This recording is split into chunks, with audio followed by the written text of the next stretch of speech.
வணக்கம். அதிரடியின் இன்றைய பிரதான செய்திகள். முதலில் தலைப்புச் செய்திகள். திடீரென மர்மமான முறையில் தனது உயிரை மாய்த்த ஸ்ரீலங்கன் ஏர்லைன்ஸ் நிறுவனத்தின் முன்னாள் தலைமை நிர்வாகி. பின்னணியில் ராஜபக்சர்களா? மரணத்தில் எழுந்துள்ள சந்தேகம். நடந்தது என்ன? நிலக்கரி இறக்குமதி தொடர்பில் அரசாங்கத்திற்கு எதிராக கிளம்பும் எதிர்ப்புகள். விரிவான விசாரணைக்குள் களமிறங்கும் ஜனாதிபதி ஆணைக்குழு. ஜனாதிபதி அனுர கூறியது போல் அடுத்தடுத்து சிக்கலில் மாட்டிய ராஜபக்ச குடும்பம். விசாரணை வலையில் சிக்கிய முக்கிய புள்ளிகள். நீதிமன்றின் அதிரடி உத்தரவு. வாரத்தில் 3 நாட்கள் மட்டும் பயணிக்க உள்ள ஜால்தேவி புகையிரதம். வெளியான நாட்கள் மற்றும் நேரங்களின் அறிவிப்பு. மட்டக்களப்பில் மீட்கப்பட்ட சடலங்களை தீவிர விசாரணையின் பின் கண்டுபிடித்த போலீசார். யார் என்பது தொடர்பில் வெளியான தகவல். இலங்கையில் திடீரென மூடப்பட்ட பாடசாலைகள். மாணவர்கள் ஆசிரியர்களுக்கு வந்த திடீர் காய்ச்சல் மற்றும் தலைவலி. கண்டுபிடிக்கப்பட்ட காரணம். நாட்டு மக்களுக்கு விசேட அறிவிப்பு. ஜாழ் போதனா வைத்தியசாலையில் அதிகாலையில் பற்றியறிந்த மருத்துவ களஞ்சிய சாலை. பல மில்லியன் ரூபாய் இழப்பீடு. வெளியான தகவல். தொடர்பான விரிவான செய்திகள். விரிவான செய்திகளுக்கு செல்ல முன்னர் இது போன்ற செய்திகளை உடனுக்குடன் அறிந்து கொள்ள எமது அதிரடி சேனலை சப்ஸ்கிரைப் செய்து கொள்ளுங்கள். யாழ்ப்பாணம் போதனா வைத்தியசாலையில் ஏற்பட்ட பாரிய தீ விபத்தில் பல மில்லியன் ரூபாய் பெறுமதியான சொத்துக்கள் சேதமடைந்துள்ளதாக தெரிவிக்கப்படுகிறது. இன்று சனிக்கிழமை அதிகாலை ஏற்பட்ட இந்த தீ விபத்து வைத்தியசாலையின் மருத்துவ களஞ்சிய சாலை பகுதியில் ஆரம்பமானதாக கூறப்படுகிறது. தீ பரவலை கட்டுப்படுத்துவதற்காக வைத்தியசாலை ஊழியர்கள் ஆரம்பகட்ட முயற்சிகளை மேற்கொண்டுள்ளதுடன் யாழ்ப்பாண மாநகர சபையின் தீயணைப்பு பிரிவினர், ராணுவம், விமானப்படை, காவல்துறை மற்றும் மின்சார சபை அதிகாரிகள் இணைந்து தீயை அணைக்கும் பணியில் ஈடுபட்டனர். சுமார் 5 மணி நேர கடுமையான போராட்டத்திற்கு பின்னர் தீ முழுமையாக கட்டுக்குள் கொண்டுவரப்பட்டுள்ளதாக தெரிவிக்கப்படுகிறது. மருத்துவ களஞ்சிய சாலையில் எளிதில் தீ பெற்றக்கூடிய அசிட் உள்ளிட்ட ரசாயன பொருட்கள் காணப்பட்டதால் தீ வேகமாக பரவியதாகவும் ஆரம்பகட்ட விசாரணைகளில் தெரிய வந்துள்ளது. இதன் காரணமாக பல மில்லியன் ரூபாய் பெறுமதியான மருந்துகள் தீயில் எரிந்து சேதமடைந்துள்ளதுடன் கட்டட பகுதியும் கடுமையாக பாதிக்கப்பட்டுள்ளது. மேலும் தீ விபத்து கட்டுப்பாட்டுக்குள் கொண்டுவரப்பட்டதை தொடர்ந்து தற்போது களஞ்சிய சாலையை சுத்தம் செய்யும் பணிகள் முன்னெடுக்கப்பட்டு வருகின்றன. அதேவேளை அண்மையில் அந்த பகுதியில் மருந்துகளை பாதுகாப்பாக சேமிக்க குளிரூட்டப்பட்ட அறையொன்று அமைக்கப்பட்டிருந்ததாகவும் அதில் ஏற்பட்டிருக்கக்கூடிய மின்கசிவே இந்த தீ விபத்துக்கான காரணமாக இருக்கலாம் எனவும் சந்தேகிக்கப்படுவதாகவும் தெரிவிக்கப்படுகிறது. குறித்த சம்பவம் தொடர்பான மேலதிக விசாரணைகளை தொடர்ந்தும் போலீசார் முன்னெடுத்து வருகின்றனர் என்பதும் குறிப்பிடத்தக்கது. ஸ்ரீலங்கன் ஏர்லைன்ஸ் நிறுவனத்தின் முன்னாள் தலைமை நிர்வாக அதிகாரி கபில சந்திரசேன கொல்லுப்பட்டியில் உள்ள முன்னாள் இலங்கை கிரிக்கெட் வீரர் அரவிந்த் டி சில்வாவின் இல்லத்தில் சந்தேகத்திற்கிடமான முறையில் உயிரிழந்த நிலையில் மீட்கப்பட்டுள்ளார். கொல்லுப்பட்டி பெட்ரிஸ் பிளேஸில் அமைந்துள்ள இந்த இல்லத்திலேயே அவரது சடலம் நேற்று அதிகாலை கண்டெடுக்கப்பட்டதாக காவல்துறையினர் தெரிவித்துள்ளனர். மரணத்திற்கான துல்லியமான காரணத்தை கண்டறிவதற்காக மேலதிக விசாரணைகள் மற்றும் பிரேத பரிசோதனைகள் முன்னெடுக்கப்பட்டு வருகின்றன.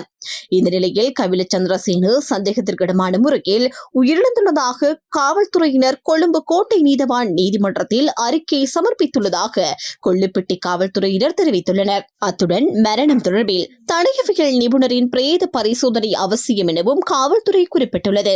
கபில சந்திரசேன மீது 2013ஆம் ஆண்டு ஸ்ரீலங்கன் ஏர்லைன்ஸ் நிறுவனத்திற்காக 6 ஏர்பஸ் A330 மற்றும் 8 ஏர்பஸ் A350 ரக விமானங்களை கொள்வனவு செய்த போது 2 மில்லியன் அமெரிக்க டாலர் லஞ்சம் பெற்றதாக குற்றச்சாட்டு முன்வைக்கப்பட்டிருந்தது. இந்த வழக்கில் பிணையில் விடுவிக்கப்பட்டிருந்த அவரை மீண்டும் கைது செய்யுமாறு கொழும்பு பிரதான நீதவான் நீதிமன்றம் நேற்று முன்தினம் பிடியாணை பிறப்பித்திருந்த நிலையில் மறுநாள் அவர் சடலமாக மீட்கப்பட்டுள்ளமை பெரும் பரபரப்பை ஏற்படுத்தியுள்ளது.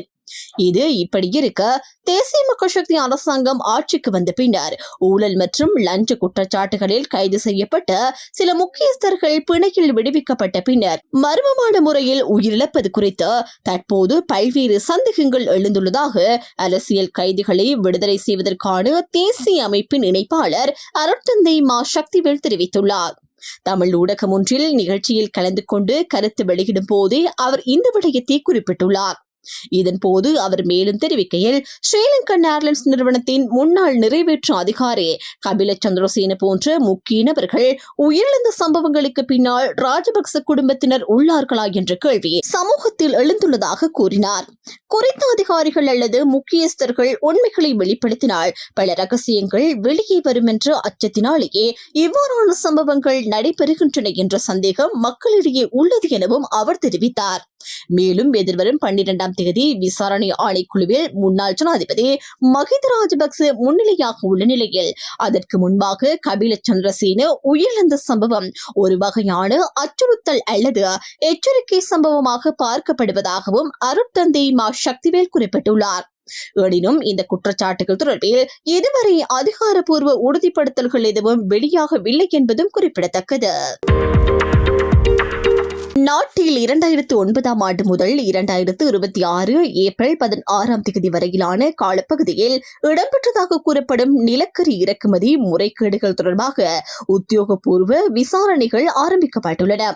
இதற்காக நியமிக்கப்பட்டுள்ள விசேட ஜனாதிபதி ஆணைக்குழு தனது ஆரம்பகட்ட விசாரணை நடவடிக்கைகளை தற்போது தொடங்கியுள்ளதாக தெரிவிக்கப்பட்டுள்ளது.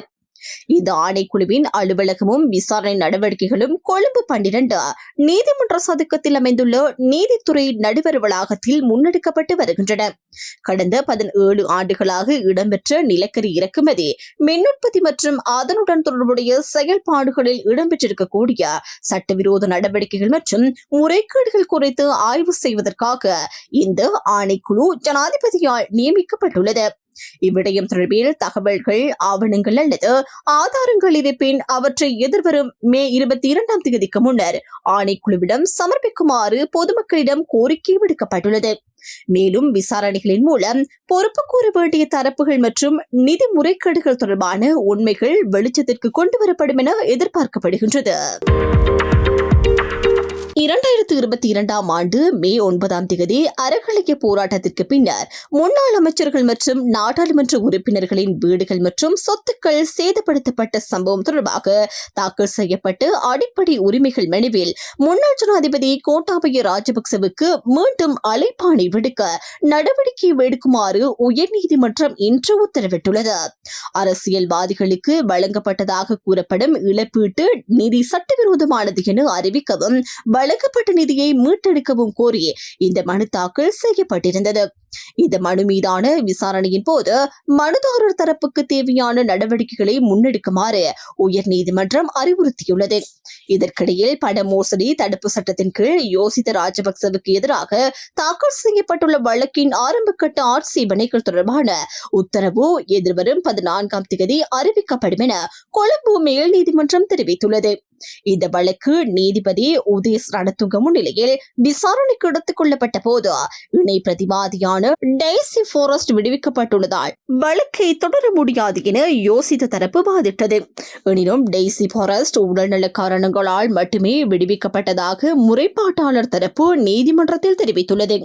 இந்நிலையில் ஏர்பஸ் வானூர்தி கொள்முதல் தொடர்பில் முன்னெடுக்கப்பட்டு வரும் விசாரணைகளுக்கு முன்னாள் ஜனாதிபதி மஹிந்த ராஜபக்ச மற்றும் முன்னாள் அமைச்சர் பிரியங்கர ஜெயரத்ன ஆகியோருக்கும் அழைப்பாணை விடுக்கப்பட்டுள்ளது. இதன்படி இருவரும் எதிர்வரும் மே 12ஆம் தேதி கையூட்டல் ஒழிப்பு ஆணைக்குழுவில் முன்னிலையாகுமாறு அறிவிக்கப்பட்டுள்ளது. ஏர்பஸ் வானூர்தி கொள்முதல் செயல்முறையில் இடம்பெற்றதாக கூறப்படும் முறைகேடுகள் தொடர்பாக இந்த விசாரணைகள் முன்னெடுக்கப்பட்டு வருவதுடன் மேலதிக சட்ட நடவடிக்கைகளும் தொடரவுள்ளதாக தெரிவிக்கப்பட்டுள்ளது. மட்டக்களப்பு தலைமையக போலீஸ் பிரிவுக்குட்பட்ட சின்ன உப்போடை களப்பு பகுதியில் நேற்று முன்தினம் மீட்கப்பட்ட 2 சடலங்களும் அடையாளம் காணப்பட்டுள்ளதாக போலீசார் தெரிவித்துள்ளனர். குறித்த சடலங்கள் நேற்று முன்தினம் மாலை பொதுமக்கள் வழங்கிய தகவலின் அடிப்படையில் மீட்கப்பட்டிருந்தன. இதனையடுத்து சம்பவ இடத்திற்கு சென்ற மட்டக்களப்பு தலைமையக போலீசார் சடலங்களை மீட்டதுடன் மேலதிக விசாரணைகளையும் முன்னெடுத்து வந்தனர். அதன்படி உயிரிழந்தவர்கள் மாமாங்கம் 3ஆம் குறுக்கை சேர்ந்த 56 வயதுடைய சுந்தரலிங்கம் சுதாகரன் மற்றும் அரசடி பகுதியை சேர்ந்த 36 வயதுடைய சொர்ணலிங்கம் குகேஸ் என அடையாளம் காணப்பட்டுள்ளதாக போலீசார் தெரிவித்துள்ளனர். சம்பவம் தொடர்பான மேலதிக விசாரணைகள் தொடர்ந்து முன்னெடுக்கப்பட்டு வருகின்றன என்பதும் குறிப்பிடத்தக்கது. யாழ் டிவி புகையிரத சேவை தொடர்பில் புதிய தீர்மானம் எடுக்கப்பட்டுள்ளதாக அறிவிக்கப்பட்டுள்ளது. இதன்படி தற்போது இயங்கி வரும் வழமையான சேவைக்கு மேலதிகமாக வாரத்தில் 3 நாட்கள் திங்கட்கிழமை, புதன்கிழமை மற்றும் வெள்ளிக்கிழமை கொழும்பு முதல் காங்கேசன்துறை வரையிலான விசேட சேவை இயக்கப்பட உள்ளது. இந்த புதிய சேவை எதிர்வரும் திங்கட்கிழமையிலிருந்து ஆரம்பமாக உள்ளதாக தெரிவிக்கப்பட்டுள்ளது. குறித்த தினங்களில் புகையிரதம் காலை 6:40 மணிக்கு கொழும்பிலிருந்து புறப்பட்டு வவுனியா வவுனியாவை காலை 11:36 மணிக்கும், கிளிநொச்சியை 12:51 மணிக்கும், யாழ்ப்பாணத்தை பிற்பகல் 1:51 மணிக்கும் வந்தடையும்.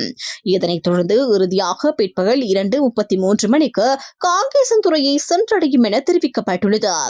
அதேவேளை காங்கேசன்துறையிலிருந்து கொழும்பு நோக்கி இயக்கப்படும் சேவை எதிர்வரும் 12ஆம் தேதி செவ்வாய்க்கிழமையிலிருந்து ஆரம்பிக்கப்பட உள்ளது. இந்த சேவையின் கீழ் புகையிரதம் காங்கேசன்துறையிலிருந்து புறப்பட்டு யாழ்ப்பாணத்தை காலை 11 மணிக்கும், கிளிநொச்சியை 12:14 மணிக்கும், வவுனியாவை பிற்பகல் 1:35 மணிக்கும் வந்தடைந்து இறுதியாக மாலை 7:03 மணிக்கு கொழும்பு கோட்டையை சென்றடையும்.